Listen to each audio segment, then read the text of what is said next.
A very good morning to all of you. Today we will continue our next chapter, emulsion in biophasic liquid dosage form. So in that, an emulsion is a biophasic liquid preparation containing two immiscible liquids.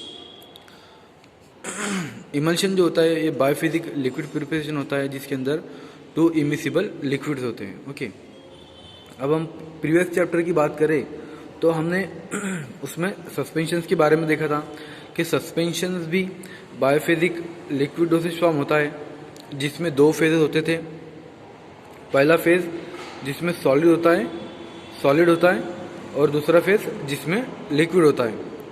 Means एक disperse phase होता है जिसमें solid होता था, okay, जिसकी amount कम होती थी, और दूसरा फेज जो हमारा कंटिन्यूअस फेज होता था जिसमें लिक्विड होता था जिसकी अमाउंट ज़्यादा होती थी. ओके, अब हम यहाँ बात करें इमल्शन की तो इमल्शन भी बायोफिजिक लिक्विड प्रिपरेशन होता है या फिर बायोफिजिक लिक्विड डोसेज फॉर्म होता है. फ़र्क सिर्फ इतना होता है कि सस्पेंशंस में एक फेज सॉलिड और दूसरा फेज लिक्विड होता है.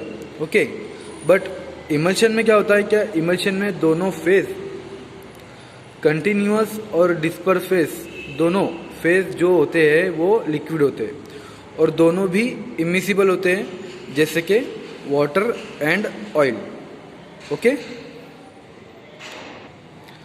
So N emulsion is a बायोफिजिक liquid preparation containing two immiscible liquid. Emulsion जो होता है वो बायोफिजिक लिक्विड प्रिपरेशन होता है जिसके अंदर टू इमिसिबल लिक्विड होते हैं, one of which is dispersed as a minute globule into other.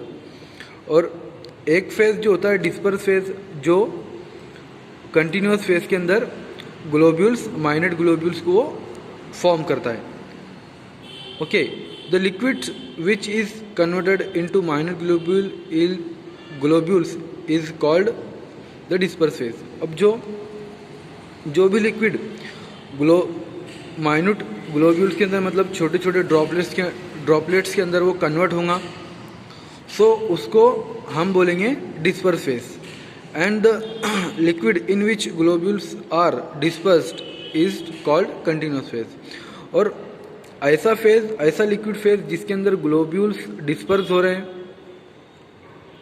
Means वो लिक्विड लार्ज अमाउंट के अंदर होगा, उसके अंदर हमारा जो भी इमिसिबल लिक्विड है वो ग्लोब्यूल्स के अंदर वो कन्वर्ट होगा, सो वो फेज को हम बोलेंगे continuous phase. Okay, normally to immiscible liquids can not be dispersed for a long period. जैसा कि हमको पता है नॉर्मली मतलब दो इमिसिबल लिक्विड आपस में कभी मिल नहीं सकते. ओके, और अगर उसको हम मिला भी रहे, उसको हम मिक्स भी कर रहे हैं, तो वो लॉन्ग पीरियड तक के वो मतलब एक दूसरे में डिस्पर्स नहीं हो सकते. ओके, सो हमको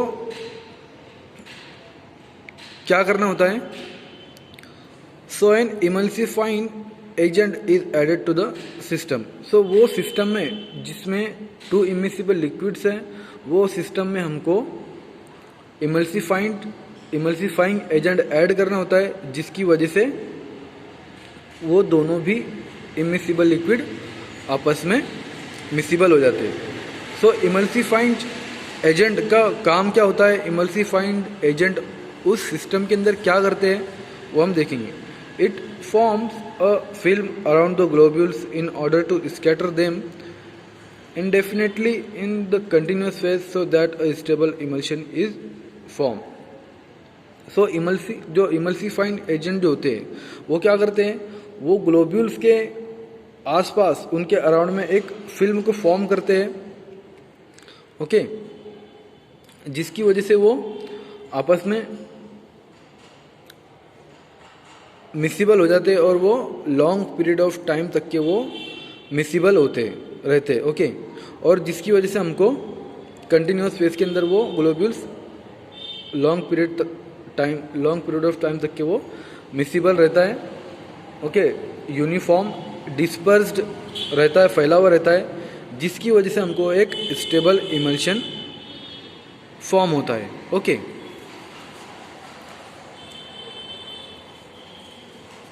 Then the globule size in emulsion varies from 0.25 to 25 micron in micrometer in diameter.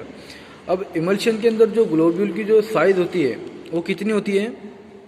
0.2 25 to 25 micrometer in diameter. इसका जो डायमीटर होता है वो इतना होता है. ओके.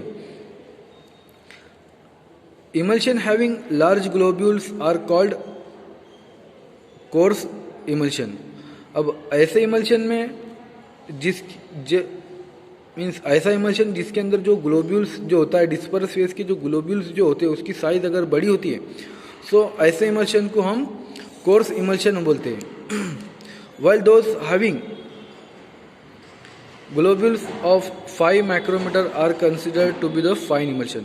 और अब ऐसा इमल्शन जिसके अंदर जो ग्लोब्यूल की जो साइज होती है वो 5 माइक्रोमीटर होती है डायमीटर के अंदर, सो उसको हम फाइन इमल्शन कंसिडर करते हैं. Okay. The emulsion having globule size as small as 10 nanometre are known as micro emulsion.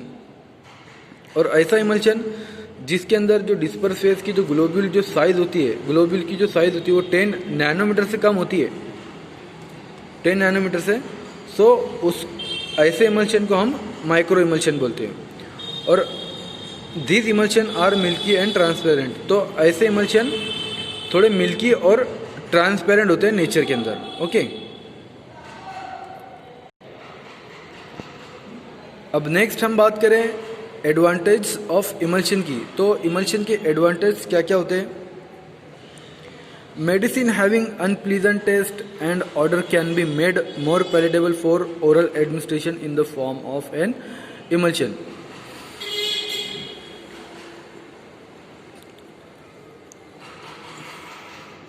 अब ऐसी मेडिसिन जैसे कि castor oil, cod liver oil, ये ऐसी मेडिसिन होती है जिनकी जो टेस्ट अनप्लीजेंट होता है, जिनकी ऑर्डर सही नहीं होती है और जिनका जो टेस्ट जो पैलेटेबल, जिनका जो स्वाद होता है वो ख़राब होता है. सो ऐसी मेडिसिन को पेशेंट थोड़ा मतलब प्रॉब्लमेटिक होता है उसको एडमिनिस्टर करने में. अब ऐसे सब ऑयल तो हम पी नहीं सकते डायरेक्ट, सो ख़राब लगेगा ना, सबको ख़राब लगेगा. कोई कड़वी चीज़ मुंह में डालता क्या? नहीं. सो ऐसे सब चीज़ों को हमको उसको एक्सेप्टेबल बनाने के लिए, उनको जो एक्सेप्टेबल जो क्राइटेरिया है, क्या मैं एक्सेप्टेंसी जो क्राइटेरिया है उसको बढ़ाने के लिए हम ऐसी मेडिसिन को क्या करते हैं, उसको इमल्शन के अंदर उसको हम कन्वर्ट करते हैं. मीन्स इमल्शन के अंदर उसको हम बनाते हैं, इमल्शन फॉर्म के अंदर उसको हम बनाते क्या, उसको कोई भी पेशेंट्स आसानी से ले सके. सो ये इमल्शन का एक एडवांटेज होता है. ओके. और दूसरा एडवांटेज क्या होता है कि emulsion provides protection against drugs which are prone to oxidation और हाइड्रोलाइसिस. अब ऐसे ड्रग्स जो कि हाइड्रोलाइसिस जिसका हाइड्रोलाइसिस और ऑक्सीडेशन हो जाता है, सो उसको हमने अगर इमल्शन के अंदर उसको हमने अगर बनाए, सो इमल्शन उसको प्रोटेक्ट करता है हाइड्रोलाइसिस से और ऑक्सीडेशन से. ओके. सो ये भी इमल्शन का एक एडवांटेज होता है. Okay. Various external preparation such as cream, lotion and foam, aerosol are formulated in emulsion. अब बहुत से ऐसे एक्सटर्नल प्रिपरेशन जो हम यूज़ करते हैं, लोशन, क्रीम, फोम, एरोसोल, सो हम इसको इमल्शन के अंदर इसको हम फॉर्मुलेट करते हैं. सो ये भी इसका एक एडवांटेज है. Okay. Then next, the sterile stable intravenous emulsion containing fats, carbohydrates and vitamin can be administered to the patient who are unable to take them orally. अब फैट्स, कार्बोहाइड्रेट्स एंड विटामिन्स, अब ये बहुत से मतलब ये स्ट्राइल intravenous emulsion बहुत से ऐसे होते हैं जिसको पेशेंट ओरली मतलब उसको नहीं ले सकता, उसको प्रॉब्लम होती है उनका टेस्ट की वजह से, या फिर उसके ऑर्डर की वजह से, या फिर उसके स्वाद की वजह से। सो ऐसे सब चीज़ों को भी, जैसे कि विटामिन, कार्बोहाइड्रेट, फैट्स को हम इमल्शन के अंदर फॉर्मुलेट करके उसको इजीली एडमिनिस्टर्ड कर सकते हैं। Okay, then next, emulsion improves the absorption of oil when taken internally। जब हम कोई भी इमल्शंस को जब हम कोई भी ऑयल को इंटरनली जब उसको एडमिनिस्टर करते हैं, तो जो इमल्शन होते तो वो ऑयल का जो एब्जॉर्प्शन जो रेट होता है उसको वो इंक्रीज़ कर देते हैं और उसको इम्प्रूव कर देते हैं कि जो भी ऑयल है, जैसे कैस्टर है, कॉड लिवर ऑयल है, वो इजीली और अच्छे से वो बॉडी के अंदर एब्जॉर्ब हो सके। ओके, देन नेक्स्ट एडवांटेज ये होता है, now days radio opaque emulsion are used as a diagnostic agent in X ray examination. अब जैसे कि आप एक्सरे वगैरह के लिए कभी गए होंगे, सो डॉक्टर कभी कभी इमल्शन भी अप्लाई करता है बॉडी पे एक्सरे काटने से पहले या ड्यूरिंग एक्सरे एग्जामिनेशन। सो इमल्शन यहाँ पर भी एक डायग्नोस्टिक एजेंट के थ्रू या उसके फॉर्म में या उसके रूप में यहाँ पर इमल्शन यूज होता है एक्सरे एग्जामिनेशन के अंदर। ओके, देन नेक्स्ट हम बात करें टाइप्स ऑफ इमल्शन की। इमल्शन की कितनी टाइप्स होती है, तो यहाँ पर इमल्शन की यहाँ पर 2 टाइप्स होती है। मीन्स वो कौन कौन सी होती है? O/W and W/O, means oil in water and water in oil. Okay, तो हम सबसे पहले इसकी एग्जांपल देखेंगे। O/W means oil in water, means oil in water means जो पहले है वो पहले रहेगा इमल्शन में। अब इमल्शन में क्या होता है कि इमल्शन में 2 फेज होते हैं, एक फेज होता है डिस्पर्स फेज और एक फेज होता है कंटिन्यूअस फेज। ओके, अब O/W इमल्शन के अंदर देखा जाए तो ये क्या होगा, ऑयल इन वाटर मीन्स पानी में तेल। तो जो ऑयल है, तो ऑयल की जो अमाउंट है वो यहाँ पर कम है, तो हम ऑयल को यहाँ पर क्या बोलेंगे, डिस्पर्स फेज। और वाटर की अमाउंट यहाँ पर ज़्यादा है, तो वाटर को हम क्या बोलेंगे, कंटिन्यूअस फेज। ओके, तो इसको हम बोलेंगे ऑयल इन वाटर इमल्शन। अभी इसको याद रखना बहुत आसान है। ऑयल इन वाटर मीन्स तेल पानी में, मतलब पानी ज़्यादा होगा, पानी ज़्यादा होगा ना तभी तो पानी में तेल मिलेगा या तेल पानी में जाएगा। ओके, सो ये हुआ O/W emulsion. Okay, oil in water emulsion. Okay, अब ऑयल इन वाटर इमल्शन के अंदर जो इमल्सीफाइंग जो एजेंट जो यूज़ होते हैं वो कौन कौन से यूज़ होते हैं, gum acacia, tragacanth, methyl cellulose, saponin etcetera. Okay, these are used as an emulsifying agent। Okay, then next हम बात करें W/O टाइप ऑफ इमल्शन की, मीन्स वाटर इन ऑयल।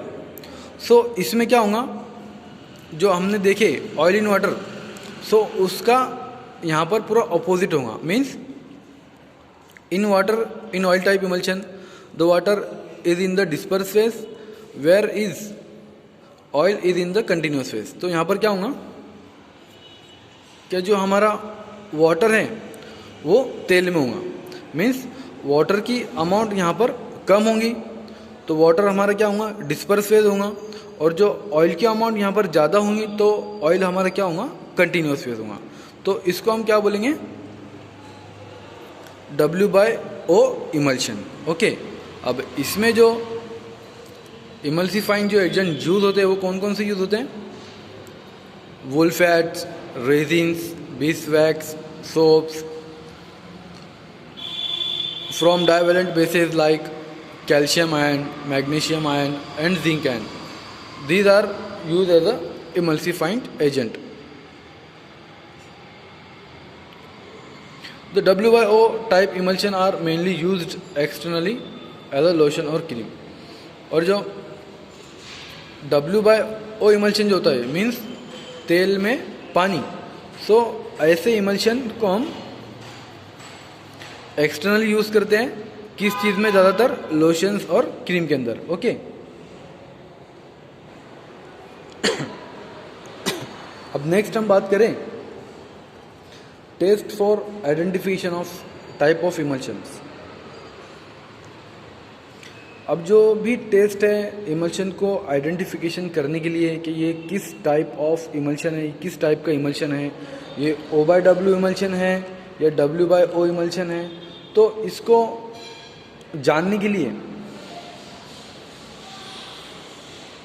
हम आइडेंटिफिकेशन टेस्ट करते हैं. ओके. सो उसमें जो सबसे पहला जो टेस्ट आएगा हमारा वो होगा डाइल्यूशन टेस्ट. ओके. डाइल्यूशंस का मीन्स उसका नाम नेम में इंडिकेट करता है. वो डाइल्यूशंस मीन्स डाइल्यूट करना. अब हम इसमें जो भी इमल्शन हमको मिला या हमने जो भी इमल्शन को प्रिपेयर किया तो उसको हम डाइल्यूट करेंगे. एक बार वाटर में डाइल्यूट करेंगे और मीन्स एक बार वाटर के साथ डाइल्यूट करेंगे और एक बार ऑयल के साथ उसको डाइल्यूट करेंगे. ओके. सो अब हम क्या करेंगे कि हमने वाटर के साथ इमल्शन को डाइल्यूट किया और इमल्शन हमारा ब्रेक हो गया या फिर ख़राब हो गया या फिर वो उसके अपीयरेंस में चेंज हो गया, मीन्स वो ख़राब हो गया. ओके. तो ये जो इमल्शन होगा हमारा वो क्या होगा? W/O इमल्शन होगा. क्यों? क्योंकि इसमें वाटर कम है और ऑयल ज़्यादा है. ओके. तो वाटर हमेशा डिस्पर्स फेज में रहेगा. ओके. तभी तो इमल्शन हमारा बना रहेगा, है ना. और हमने इसको वाटर से डाइल्यूट किया तो वाटर ज़्यादा हो गया. वाटर के साथ डाइल्यूट किया, वाटर के साथ डाइल्यूट हो गया तो इमल्शन हमारा ख़राब हो गया. बराबर.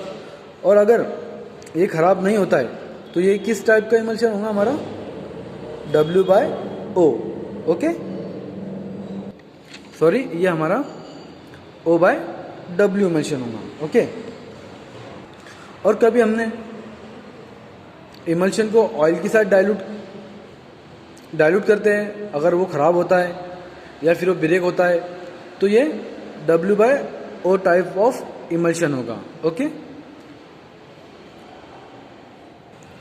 द नेक्स्ट टेस्ट की बात करें हम तो नेक्स्ट टेस्ट आता है हमारा dye test. The scarlet red dye is mixed with emulsion. अब जो डाई होता है वो उसको स्कारलेट रेड डाई जो होता है हमको इमल्शन के साथ उसको मिक्स करना होता है. Then place a drop of emulsion on a microscope slide. फिर उसका एक ड्रॉप हमको माइक्रोस्कोप की स्लाइड पर लेना होता है. फिर स्लाइड कवर उस पर हमको रख देनी होती है. फिर उसको हमको एग्जामाइन करना होता है under the microscope. Okay. If the disperse globules appear red and ground colorless, the emulsion is O/W type. The reverse condition occurs in W/O type emulsion, that is dispersed globule appear colorless in the red ground. अगर आपको red colour के छोटे छोटे droplets दिखते हैं, means globule दिखते हैं, तो ये होगा हमारा O/W इमल्शन. क्योंकि ऑयल जो होता है वो स्कारलेट डाई में स्ट्रेन हो जाता है. और अगर आपको ड्रॉपलेट्स कलरलेस दिखते हैं तो ये होगा W/O emulsion. Okay. The next test की हम बात करें तो नेक्स्ट टेस्ट जो होता है इमल्शन को आइडेंटिफाई करने का कि वो किस टाइप का इमल्शन है, तो नेक्स्ट अगला टेस्ट जो होता है वो होता है conductivity test. Okay, so in that water is a good conductor of electricity. जो वाटर जो होता है वो गुड कंडक्टर होता है इलेक्ट्रिसिटी को, मतलब वो पास करने को। Okay, but oil is non conductor of electricity. अब जो ऑयल जो होता है वो इलेक्ट्रिसिटी को कंडक्ट नहीं कर सकता। Okay, the conductivity test can be perform by dipping a pair of electrode connected to a low voltage bulb in the emulsion. अब ये टेस्ट कैसे परफॉर्म होता है कि इसके अंदर इमल्शन के अंदर इलेक्ट्रोड्स को डिप करना होता है, जो कि वोल्टेज बल्ब से वो कनेक्टेड होते हैं। ओके, अगर if the bulb glows on the passing of electric current the emulsion type is O/W। अगर हमारा जो बल्ब है इमल्शन में हमने इलेक्ट्रोड्स को रख दिए, जो कि इमल्शन के अंदर उसको डीप कर दिए। ओके, अगर वो O/W इमल्शन की टाइप से, मीन्स वाटर के अंदर ऑयल है। ओके, तो क्या होगा कि जब हमने इलेक्ट्रिक करंट को वहाँ से पास किए तो बल्ब वहाँ पर क्या होगा, ग्लो होगा, मीन्स बल्ब चालू हो जाएगा। सो हमको क्या इंडिकेट होगा यहाँ पर कि हमारा जो इमल्शन है वो O/W है, मीन्स ऑयल इन वाटर है। ओके, जिसमें ऑयल जो डिस्पर्स फेज है और वाटर जो है वो कंटिन्यूस फेज है। सो हमको यहाँ पर इंडिकेट होगा कि वो किस टाइप का इमल्शन है। Okay, because water is in the continuous phase. Okay, क्योंकि वाटर कंटिन्यूस फेज के अंदर है, वाटर ज़्यादा फेज के अंदर है, तो वो अच्छे से इलेक्ट्रिसिटी को कंडक्ट करेगा, जिसकी वजह से बल्ब हमारा ग्लो होगा। Okay, but in case the bulb does not glow the emulsion is W/O type. अगर बल्ब ग्लो नहीं हो रहा है तो हमको यहाँ पर क्या इंडिकेट होगा कि जो इमल्शन जो हमारा है वो क्या है, W/O टाइप का इमल्शन है। Because oil is in the continuous phase, क्योंकि जो ऑयल है हमारा वो कंटिन्यूस फेज के अंदर है, मीन्स ज़्यादा अमाउंट के अंदर ऑयल है और वाटर कम अमाउंट के अंदर है। वाटर जो है डिस्पर्स फेज के अंदर है, तो ऑयल जो होता है वो इलेक्ट्रिक करंट को पास नहीं कंडक्ट कर सकता। सो ये वजह से हमको यहाँ पर इंडिकेट होगा कि जो भी हमारा इमल्शन है वो W/O इमल्शन है। ओके, बहुत सिंपल है, इसको याद रखना। द नेक्स्ट टेस्ट की हम बात करें fluorescence test. Certain fixed oil possess physical property of fluorescing in the presence of ultraviolet और माइक्रोस्कोप। फ्लोरेसेंस टेस्ट जो होता है ऑलमोस्ट ये डाई टेस्ट जैसा होता है, जिसको हमको माइक्रोस्कोप के अंदर माइक्रोस्कोप में अल्ट्रावायलेट रेडिएशंस की प्रेजेंस में हमको उसको एग्जामाइन करना होता है। तो बहुत से जो ऑयल होते हैं वो फिजिकल फ्लोरेसिंग प्रॉपर्टी जिसके अंदर होती है तो वो अल्ट्रावायलेट रेडिएशन के अंदर वो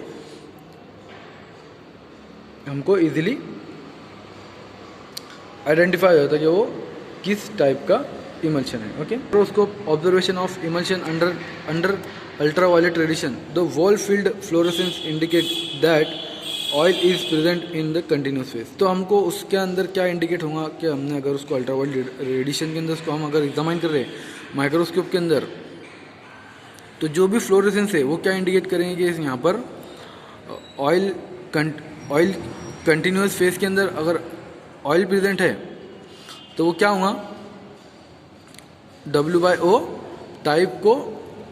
टाइप ऑफ इमल्शन को वो इंडिकेट करेगा। And droplets fluorescence indicate that oil is present in dispense phase. So वहाँ पर हमको अगर ड्रॉपलेट अब फ्लोरेसेंस की जो ड्रॉपलेट अगर हमको इंडिकेट हो रहे तो वहाँ पर हमको क्या दिखेगा, क्या इंडिकेट होगा वहाँ पर कि जो फ्लोरेसेंस जो है वो ड्रॉपलेट हमको फॉर्म में दिख रहे हैं तो हमारे को वहाँ पर इंडिकेट होगा कि हमारा जो भी इमल्शन है वो O/W टाइप का इमल्शन है। Okay okay